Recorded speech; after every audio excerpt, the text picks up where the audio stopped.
This is the Greg Bedard Patriots Podcast with Nick Cattles. You are listening to the Greg Bedard Patriots Podcast with Nick Cattles, part of the CLNS Media Network. This episode is brought to you by our friends at Prizepicks, largest daily fantasy sports platform in North America. Download the Prizepicks app today and use code CLNS and get $50 instantly when you play $5. All right. Let's get to the latest news and notes, Greg, before we get to Minnesota. Hunter Henry not practicing. Do you feel like this could be maintenance, management, or something else? Have you heard anything? No, I haven't heard anything. I actually haven't asked about that yet.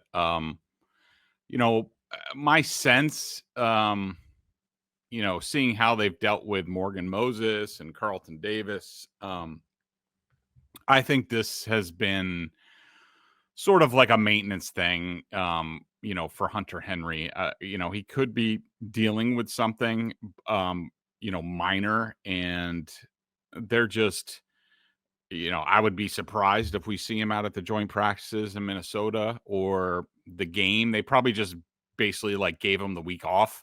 It almost feels like, so I'm not overly concerned about it because this seems to be a pattern with these guys. I'm hoping it's maintenance because I don't know if we could use the word sneaky anymore, but I do think, Henry and his health, critical to this football team. The lack of depth at tight end, his importance to this offense, his importance to Drake Maye, they can't afford to lose Hunter Henry, correct? Yeah, that's, when I go through my 53-man roster, the projection, tight end, the last one that I did, I only had two of them. I only had Henry and Hooper. And I would say, if you're looking at positions where the depth is not very good, tight end, quarterback would be number one. Yeah. Obviously, especially what Dobbs has been putting out there in the last preseason game. Tight end would be number two, and I would say linebacker is next. And, they have decent depth, maybe defensive tackles a little thin. They just brought in, somebody to help with that, a veteran. I forget what his name is, but anyways, you probably know it. But tight end's an issue for them. And they are very, very thin there. Yeah, if I'm pronouncing his name correctly, Kyle Petco is the guy you're thinking of. Oh, yeah. Another position I wanted to ask you about as far as depth. Running back, Ramondre Stevenson, not practicing Sunday, not practicing Monday. Same question as far as Henry and stuff. Could this be maintenance? Could this be management? But now you look at Stevenson, who hasn't practiced this week. Larison goes on the IR with a broken foot. They bring in Prince. Prince doesn't practice. Terrell Jennings left practice early on Monday. And I understand people will say, well, you got Antonio Gibson, you got TreVeyon Henderson, but both of those guys are best in, lesser roles. That's what their career has said. Like, the less you use them, the more impact you get. And you're also looking at those two guys, Greg, as we saw on Friday night against Washington. You want them involved with special teams. If Stevenson is banged up, what do you think of the running back room? I'm okay with it. Right now, my latest one, I think after Larison went on IR, which is a shame because I thought he showed well the other night. And, basically, what I've been telling you, he's like Rex Burkhead Jr. That's exactly, how he looked in the game. And I thought his speed was good and real, showed up on film, which is good, which is not always the case with a lot of these guys where we think they're fast and then you see them in the game and you're just like, it looks kind of ordinary. It was there for Larison. So it's a shame he had to go on IR. I'm fine with the three of them. I think that's now without Larison. That's going to be a position that they're looking for, waiver claims, possible. I don't think they'll trade for a running back. There's so many running backs that get cut loose across the league. Yeah. I think they'll be looking to add to that, add to the practice squad. So, I'm okay with it as long as it's not major for Stevenson. And it didn't look like I saw him on the bike. I saw him walking around. It sort of looked like a, Morgan Moses, Hunter Henry type of day. And that's something we got to keep talking about. I mean, we don't know how much to read into some of these guys sitting out, how serious it is, because we've seen already Vrabel handling this camp differently. We talked about it last week, you and I, and he is certainly managing some of these veterans. So you never really know. Guy could be out of practice because he's legit banged up, or he could be out for a couple days because that's part of the program. He could miss an entire week because it's part of the program. It certainly looks like Kyle Duggar might not be part of this program. Mm-hmm. Greg, I will give you credit. You were the first guy that I saw writing about, hey, man, Duggar could be gone.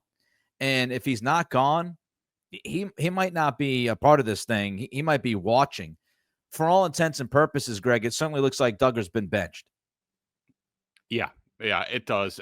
Every practice you're waiting to see, and you could sort of see if you knew what you were looking for. And, this is why I love, being at practice. And, after the Vikings practices this week, like that's going to be it for us. And it's a shame because, being out there every day, like you can notice like subtle differences and, how they're using different people. So, I don't know if it must have been like the end of the first week that I brought it up that, I don't know, keep an eye on this. It's not looking good for Duggar as Woodson started to get more reps. And now, Duggar's the past couple of sessions, he's been decidedly on the second team. We saw a little bit of that in the preseason game as well. Duggar, and you can group Anthony Jennings into this, even though I think that's a different situation. I think Duggar is about performance. He had a rep, and I think it's the only like real play that I marked him down on. There was a scramble by Sam Hartman that he sort of went up the middle and then went. I think Duggar ended up making the tackle towards the sideline, but when you watch it from the end zone, all 22, first of all, there's two guys in high-speed pursuit of Hartman behind him. And you see Kyle Duggar come up, and instead of like being like, all right, well, there's two guys behind him, I'm gonna cut him off to make him go back into my dudes. Duggar took a bad angle, like right at him, had like a hesitation step, and Hartman got around him. And like, I was just like, I saw that and I rewound it. And I was just like, whoa, that was not good. He looked slow. He looked old. I know he's not old. I mean, maybe this is a byproduct of, dealing with the ankle injury last year, ankle surgery, however he fixed that. But whereas Jennings, I think he's a good player. I mean, it's rough to watch him playing deep into the game. I mean, he was out there with like 2 minutes left on defense. Yeah. But Kyle Duggar yesterday was playing scout team defense with a penny on against the first team offense. I mean, it's been a rough week for a couple veterans. Yeah, man. Jennings, I mean, he playing special teams with 3 minutes left in that game on Friday night. That no bueno for his future by judging off what he did on Friday night as far as how they deployed him. In Duggar, you and I have talked about him a decent amount for obvious reasons. And, the question was, okay, well, he had the injury, and Andrew Callahan came out with his long story about the injury and how it was misdiagnosed, and it really prohibited him from moving around as well as he would want to. And then he got the tightrope surgery and all that. I believe Andrew's story. I believe Duggar. I understand all of that. But I think at this point now, as we're getting closer to the middle of August, the question now is not if he was injured and if it impacted him last year. I think the question now is, was that the beginning of the end? And a guy who plays a rather physical style of football, was, he got into the league later. He was drafted as an older prospect. And I think it's a legitimate question now, are the wheels coming off, and we're seeing the lack of explosion and athleticism from him. And that was his calling card, because he's never been particularly strong when it comes to, minding the P's and Q's and being focused on, especially in coverage. You take that athleticism away from him, it's going to impact him incredibly. And I think we might be seeing that now, unfortunately. Maybe I end up being wrong. Maybe he gets a second wind, something happens, but it feels that way. Yeah, and also one thing on that, Nick, I just wanted to mention, real Sure. quick, because I hear this from a lot of people, and especially like on Twitter, like, they're just like, when you bring up the Duggar thing, they're just like, oh, well, they can't. He's on this team. They can't. That's a big dead money cap hit, and all that stuff, or only if they can trade him, and like, that's not the way it works. I mean, like, and we've had this discussion about, we talked about it with Owenu as well, because, sort of going into camp, because it didn't look like he, came in the greatest shape in the offseason and all that stuff. And if he continued to have performance issues like he did last year, like, we talked about it with Owenu and Duggar, that, everyone looks at the cap space that they have, like the 60 million. Like, if you think you have bad contracts, now is the time to get rid of them. Like, the cap space is just sort of like funny money. They've spent a crap ton in cash this year. Just on personnel, it's $320 million. So I don't know whether they're going to be able to I doubt that they're going to be able to get anybody to take on that contract of Duggar. The Patriots, they might have to pay some of that off, like maybe, the guaranteed money. I think he has like 9.5 guaranteed this year or something like that. The Patriots might have to pay that to facilitate a trade, but you're still getting, like, even if they cut him, after June 1st, it'd be, dead money is like 14 million next year, and like 4.5 or like 9 like next year. Yeah. But you're still getting off his cap number the next 2 years, 26 and 27, is 35 million. That comes off the books. So, it's a net positive for a team that's a little snug against the cap next year. I think he stays. I think part of it is the money. I think he stays, though, for insurance. Maybe he ends up being cut. We'll see how they handle him.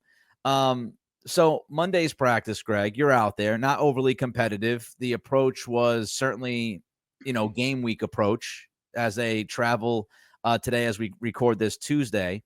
They travel out to Minnesota, joint practices next couple days after that, and then they have the preseason game on Saturday afternoon, which is kind of a funky time.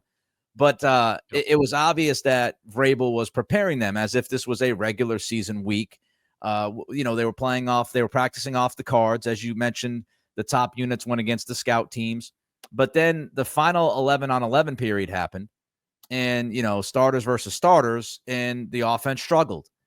And really, we've seen a struggle from this offense and a struggle from this passing game since that Commanders joint practice. Yep. What do you make of it?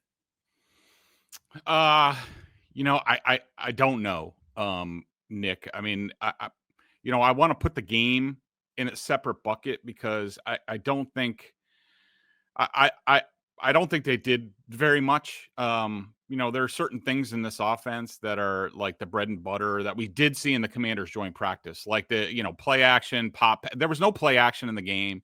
They love to run the play action pop pass to the tight end over the middle, or to pop. Like, it was open all day long against the Commanders. We never saw that. It seemed like Josh McDaniels and Mike Vrabel went into this game and said, like, look, let's just keep the confidence up. Let's, especially with the offensive line and with Drake Maye, like, let's not, try to do anything too risky. And all of a sudden, Will Campbell and Jared Wilson are getting beat by, backups constantly. And now they lose their confidence. They had the red zone practice, after that game, and it was rough. Yesterday was rough. I'll say, I want to say, going into this week with Minnesota, I want to say that it's the defense. I want to, because the Commanders aren't very good on defense, even with their starters. They were not very good in that joint practice. I don't think they're very good in the secondary. I don't think they have any pass rushers. Like, I think they stink on defense. And I think the Patriots, Carlton Davis was back. I think the Patriots are pretty good on defense. I mean, I certainly, have some issues with linebacker, but they're pretty good, and I think they're making it difficult. The practice yesterday, and I didn't do too much on it, and I'm not going to panic too much because I don't know what was going on the field in terms of what they were working on. But my sense of it was, so they spent all practice, like you said, prepping for the Vikings. They even had pennies for specific Vikings defensive players. I'm not going to name them, but who you figure would be standouts on that defense that they're looking to go against and be mindful of when they get to the joint practices and also the game.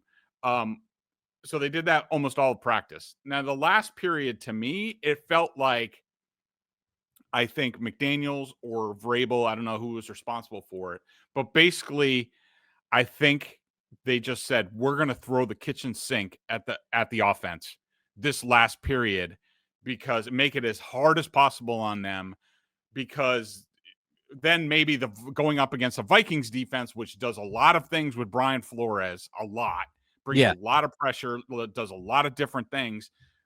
Maybe that'll look a little bit easier when we get out there. And so I think it was by design to make the offense look horrible, and it did.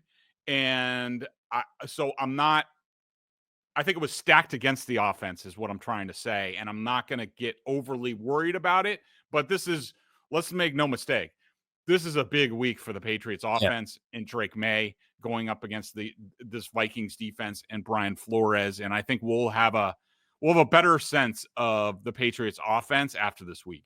Yeah, we're going to get into the Minnesota week in just a moment. But first, Greg wants to tell you about Prizepicks. Prizepicks is the best place to turn your sports knowledge into cash. With millions of members, Prizepicks has made daily fantasy sports accessible to all. You just pick more or less than at least two players for a shot to win up to 2,000 times your cash. Run your game all season long on Prizepicks. I love sitting down for a game, especially the baseball games that are going on there. A couple of tough decisions there for the Old Town team, but still a lot of fun to watch this team. And I fire up the app, make my picks, and have a blast. On Prizepicks, you can mix and match player projections from different sports. Combine your favorite basketball players with players from baseball. You got tennis coming up, golf, all that stuff. Prizepicks invented the flex play, which means you can still cash out if your lineup isn't perfect. You can double your money even if one of your picks doesn't hit. Prizepicks puts their members first, so all withdrawals are fast, safe, and secure. When my picks hit, I can get my money in as quick as 15 minutes. Prizepicks also offers weekly promotions that can lead to big payouts like Taco Tuesday. Each Tuesday, Prizepicks discounts select player projections up to 25% to provide even more value for your lineup. Download the app today. Use code CLNS to get $50 instantly after you play your first $5 lineup. Again, that's code CLNS to get $50 instantly after you play your first $5 lineup. Prizepicks, run your game. Prizepicks, the best. All right. I also want to tell you about BSJ, $50 for the year. Bedard, Giardi tag teaming on the Patriots with film, best sources around. You want to read all their coverage. They do great work. And also for those listening to the podcast, we ask that you subscribe to the podcast, like and leave a review. For those watching the show on CLNS, go ahead and hit that like button and subscribe to the Patriots Press Pass YouTube channel, where you can find our show and a lot of other great Patriots content. Also, please make sure to turn on your notifications so you know the instant a new Bedard video drops. You mentioned Minnesota, and this is going to be a tremendous challenge, I do believe, Greg, for this offense this week, dealing with the talent of this Vikings defense. They have invested in the defensive line, and, of course, old buddy Brian Flores. Your level of concern going into this week with this offense just overall right now?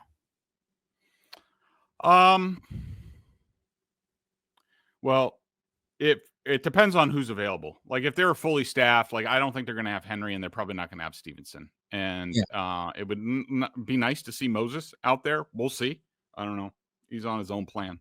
I think if they were fully stocked, I wouldn't have that much concern. I think it's gonna be a work in progress. I think we realize that look, they have a new scheme, they have a lot of new players, they have new coaches. I think it's going to take maybe a little bit quicker than normal because some guys have a background with Josh McDaniels in the scheme. But I think it's going to take, 4, 5, 6, 7 weeks into the season for, things to really get going. But I would not be surprised, Nick, if this isn't a really rough week for the offense, but I'm okay with that. I think that the Vikings are a great opponent to have week 2 in the preseason because nobody cares about week 3, and week 1's all about, getting your feet wet again and all that. Yeah. So this is a really good challenge. I think they're going to get a lot of good film out of it. Drake Maye is going to see a lot. The offensive linemen are going to see a lot. I think it's a great teaching week. And so, yeah, I think I think it's going to be a rough week, and you're going to be reading and hearing a lot about that. But I think that's long term. I think that's good for this team. Yeah, everybody in the league talks about teach tape, right? And I think the three guys particularly within this offense that are probably going to end up with a lot of teach tape: Will Campbell, Jared Wilson, and May. I think those three guys are going to end up with a lot of the teach tape. And just your kind of general assessment of the left side of this offensive line, Greg, right now. And, what are you looking for from them this week? Let's just say this. If they're average this week, that's a big win, correct? Yeah, I would say that. I mean, I was just looking at the Vikings depth chart, and I don't know what their injury situation is, but, up front they have, Jonathan Allen, Javon Hargrave, Yep. Jonathan Grenard, Andrew Van Ginkel is a freaking pain in the ass pass rushing. They got Dallas Turner, first round pick from last year, let alone their guys in the secondary like Harrison Smith, Byron Murphy at cornerback. My assessment of the left side of the line is I think they're doing fine in this game. I thought that Jared Wilson struggled. He struggled more than I have seen out of him. It wasn't like a physical thing. It's more of because he hasn't played guard in so long. Like he's just there's some techniques and fundamentals that he's just not up on yet, and I'm okay with that because I think he's really smart, and he'll get that. There were some timing things as far as duo blocks inside and getting out on the screen and things like that. So I thought he struggled in this game, and that's okay. Will Campbell I thought played pretty well. I actually put this live. I thought the strip sack fumble was on Jared Wilson. Watching it on film, it was more Will Campbell in my opinion than anything. I thought that Jared Wilson was more of just a sort of an innocent bystander. So what I saw in that play, first of all, I asked Vrabel about it, or Vrabel was asked about it, and I also asked Doug Marrone about it, and they're not going to get in specifics, but both of them called it a game, which is like a stunt, two guys working together, and I asked Marrone, I said, are you sure it was a game? And he said yes, it was a game. I didn't see it as a game. It looked like it, but the way I saw that play was actually the outside rusher against Campbell, went up the field and then went inside. And you see this with Campbell a lot. And you saw this on his college tape. We've talked about it. Keon White's done it against him. Same sort of thing happened in the Commanders joint practice. But, guys try to go up the field on him. He sets hard to the outside because he doesn't have the length that other guys have. So he plays that hard. And then once they do an inside move, he gets off balance. And this time again, and I saw him do this to Dietrich Wise in the joint practice, he gets off balance and basically puts his right arm out. And, basically he tackled Dietrich Wise to the ground. I thought it was a hold.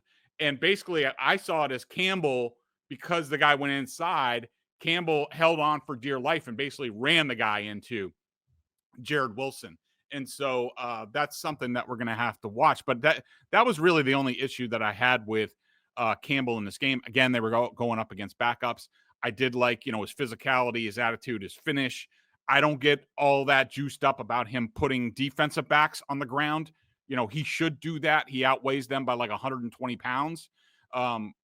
I want to see my offensive lineman put those guys on their back. He did have one against a linebacker that I liked a lot more. But you could just tell that Will Campbell has been playing left tackle for a long time and understands the techniques and is really smart. Whereas Jared Wilson is a lot more raw in terms of what he's trying to do. And it's just going to be, a matter of time and reps until they both get on the same page. Yeah, you could see that nastiness from Campbell against Washington. And as you said, some of it was against cornerbacks, but some of it was there against, defensive linemen, against linebackers. He just has a nastiness about him, which I think is awesome to watch play out. And it does set the tone for the rest of this offensive line, especially as he, increases his influence on the rest of the team as he grows into his role. As I think what Vrabel wants is one of the leaders of that offense and absolutely the eventual leader of that offensive line. I want to talk about Maye here. So I expect a rough week from the offense, like you mentioned. I would agree with you. And I was talking to a friend of mine who is in Minnesota. He was in radio. Now he does a digital thing for Minnesota. And Purple Daily, it's called. His name's Phil Mackey. And he covers the Vikings. And so I texted him this morning and asked him if there were any injury issues I should know about. He said, no, not really. The offensive line, Kelly has a little bit of a dinged elbow, but he played a series in the preseason game. Darisaw is coming back from his ACL, but he's been mixed in the practice. He didn't play in the preseason game, but he's been involved in practice. And he didn't tell me anything about the defensive line. The only injury that stood out, I think, is Isaiah Rodgers, if that's his name, cornerback. Mm-hmm. He's been hurting, so he might not be involved this week, but they're pretty healthy. So I think Maye and this offensive line should absolutely be prepared for hell. My thing is, I just don't want to see Maye make the same mistakes. And McDaniels talked about that this week. And McDaniels said that Maye doesn't repeat his mistakes. He's not necessarily a repeat offender. He learns from his mistakes. He grows from them. And that's what McDaniels has seen. And I think that's the biggest part this week, Greg. Like if Maye is completing 40, 50% of his passes and, the defensive line's giving him hell and Flores is giving him hell and the offensive line that, heads on a swivel, especially on the left side, I just don't want to see Maye compound those issues with mistakes. And I don't want to walk away from this week saying, well, he threw 2 or 3 picks in the joint practices. He threw a pick or 2 on Saturday.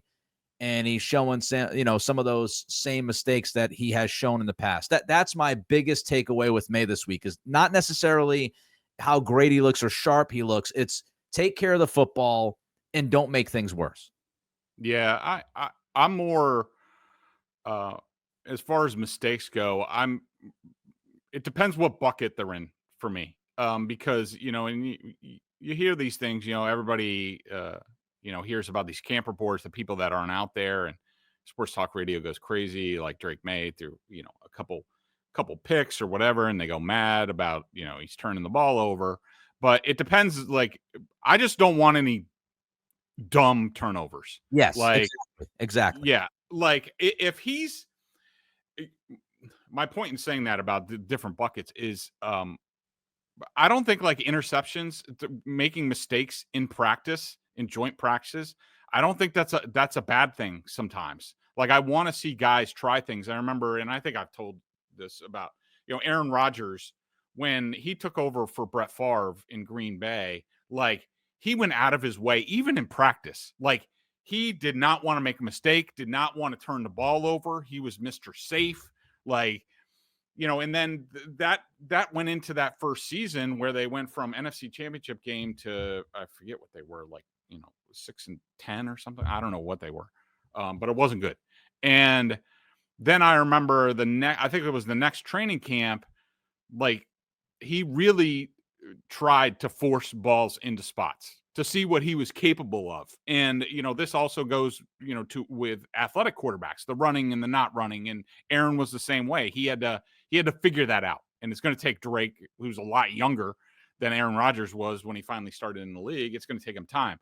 But you're right. I don't want to see, I don't mind him like forcing some things to see what he's capable of and to see what his receivers are capable of. Like, for example, in the game the other night, and I asked Mike Vrabel about this specifically the other day, and about the running. And this also goes for Josh Dobbs. The times that they ran, I asked Vrabel about, would you like to see him, take some shots instead of running? And Vrabel was okay with it. We're going to agree to disagree on that, me and Vrabel. And of course, he's the head coach and knows a lot more about football. But the first third down scramble, I thought he had chances to put it on, Mac Hollins down the left sideline. Hooper was right inside. They were both sort of running vertical routes. The deep safety was on the other side of the field. I would like Drake Maye, especially Hooper, had a step on his guy. Like, go try to make that throw. Like, I know you can run. Just go make the throw, because next time you see that in the game, you're going to be like, I made that play. There was his touchdown run. Mac Hollins was open, like in the back of the end zone, like force that ball in there. I want to see you throw that. Josh Dobbs on his touchdown run.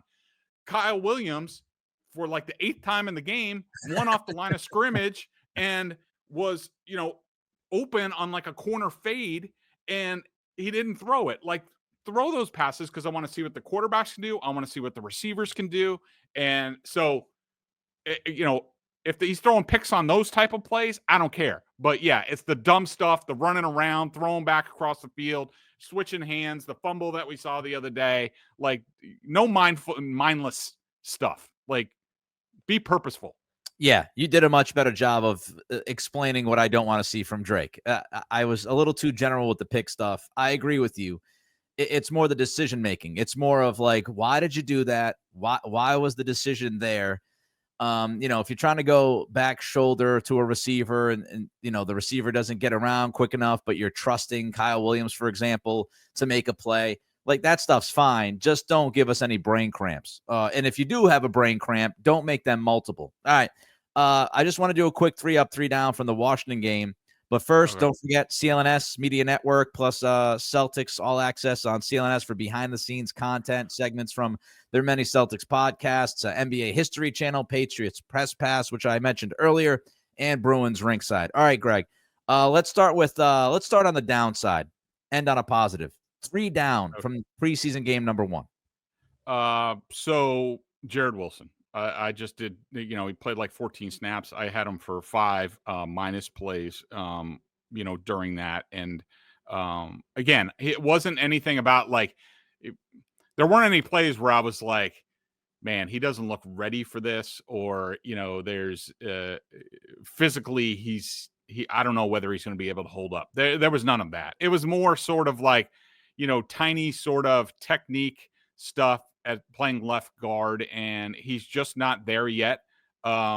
He's going to get tested this week, but there was a lot of good tape there for him to learn, and I'm pretty sure that he will.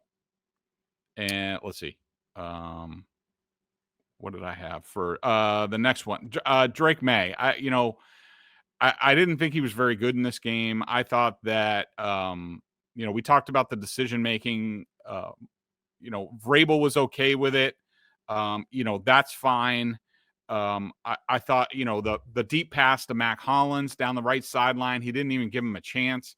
I thought he was late to Hooper in the end zone. I thought that he did have Hooper, but he was a beat late with it. Of course, the fumble and all that stuff. I'm not too worried about it, because I do think that they went very vanilla and weren't doing any of the things that are sort of the bread and butter aspects of this offense. But I would like to see him pick it up and gain a little bit of momentum going into the season. Third one, sorry. That was Kyle Duggar. I talked about the play that really stood out. Yeah. You could see him slipping down the depth chart. It'll be interesting to see how he responds this week and how they use him in Minnesota. I will be there for the practices. I will not be there for the game, and we will let you know how things go out there.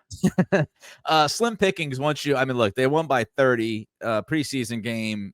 Greg hit 3 major ones. I'll just throw a couple names in there. Joshua Dobbs, just not good enough. Kobe Minor, I know he's Mr. Irrelevant, but he goes out there and immediately whiffs on a tackle open field and then picks up a flag. Not great. And Monty Rice, blown coverage. I thought it was the biggest blown coverage of the night, leaving a tight end just to get downfield and give up 30 plus, which not ideal, not what you're looking for. All right, let's go with 3 up. Yeah, I mean, TreVeyon Henderson, everybody could see it. I mean, his speed, everything that we've been saying about him showed up in the game, and you like when that sort of like links up. And I think for the most part, I think all that stuff, you looked in the game and you're like, okay, this backs up what we saw in the practice field. Yeah. And his speed is very real. I mean, I did think that 91 Elijah Ponder, who had the quote unquote key block on that kickoff, I thought that was holding. I thought it was blatant holding. But the juice that Henderson has, his physicality, I don't know what to make out of that, Nick, with the offensive linemen and also the running backs punishing people. Like, I mean, okay, fine. You did it against the Commanders backups. Like, let's see you do that this week against the Vikings starters. Then I'll get jazzed up about it. But there's no question. I mean, Henderson, he had one play, he broke a tackle, and then he concussed a dude. Like, I mean, that was freaking awesome. And I like to see that, and that's a good sign.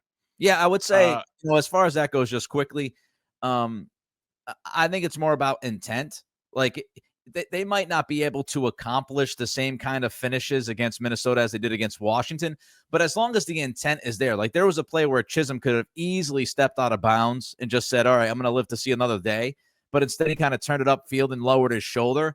Like, I think that's what Vrabel's looking at and saying, yeah, well, at least the intent is there. These guys are trying to finish. These guys are trying to show that effort. And if they do the same against Minnesota, I'll feel as good. The results might not be there, but if the intent is, I'll feel good about it.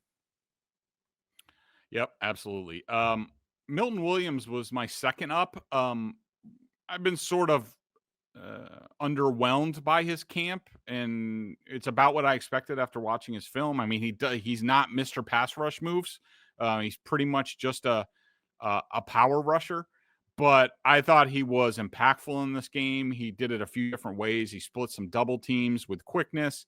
His power was very evident. Again, this is against backups, so it's hard to really judge what's real and what's not real. But I'll be watching him closely this week against the Vikings to see if he can do it against that offensive line, which they've added. Like, we're going to see Garrett Bradbury admitted that, he has something to play for because they swapped him out for Ryan Kelly at center. They brought in Will Freeze from Indy at right guard.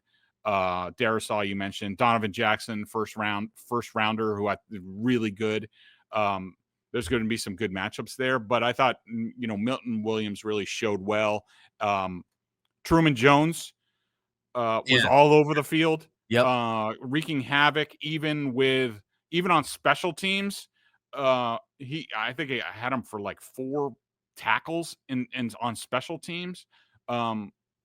Oftentimes you get these guys who flash as edge rushers against backups. This will be another big week for him to show that it's real and not just he's doing this against backups. And also Garrett Bradbury. That surprised me. I thought he was very good in this game. I thought he had a couple of excellent run blocks. So that surprised me, and that was a good sign because for a while it was iffy there for a while. Like they started mixing in Ben Brown, Cole Strange to a lesser extent. But in the wake of the Commanders joint practice and the Commanders game, it's been all Garrett Bradbury at center. It's like he really solidified his starting spot in this game, and I think that's what happened. All right, I'll give you 3 up. My boy hopped up on Mountain Dew. Jeremy Springer had himself a night. 2 big returns, obviously, Henderson and Gibson. The kick coverage was outstanding. The kickers, I know they had a rough one on Monday during that practice, but I walked away saying, do the Patriots actually have 2 kickers? Parker Romo drills one from 57. Springer, man, he really improved that special teams unit last year, and I thought they were really good the first preseason game. So a little love to Jeremy Springer. If I were Kyle Williams, I would want to beat Joshua Dobbs like he owed me money because, I mean, everybody will look at the statistics, and he didn't have a catch. But he beats his guy at the line of scrimmage in the red zone. Should have been a walk-in touchdown. Dobbs high and behind him. Then he stacks the defensive backs not once but twice and gets downfield.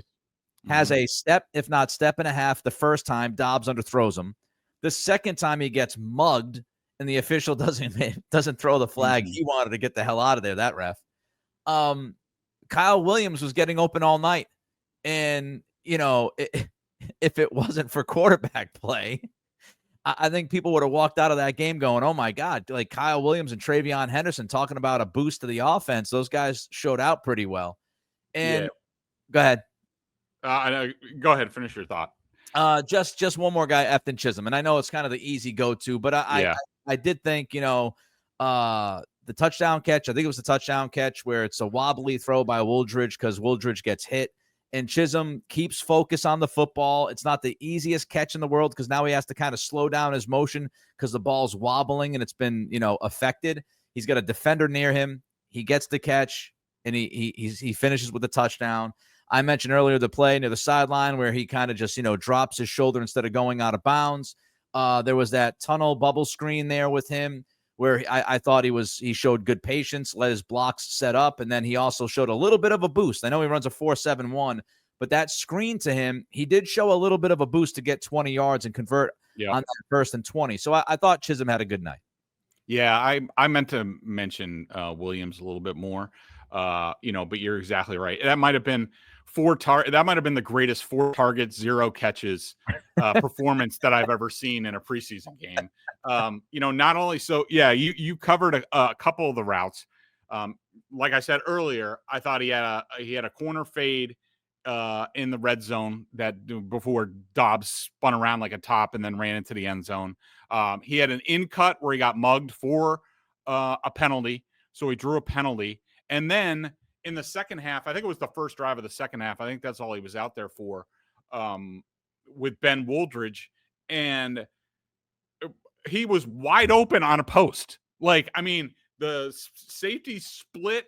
He ran a post, and freaking Wooldridge checked it down to Land Larison. Like, it was going to be like Kyle Williams could have had 6 catches for 325 yards if his quarterbacks could throw the ball or read defenses. But yeah, whatever. But I thought it was awesome. Now we still need to see whether he would catch these balls. That's the thing with him. We don't know whether that would happen, but I would like to see him get some more opportunities against the Vikings, and I think he will.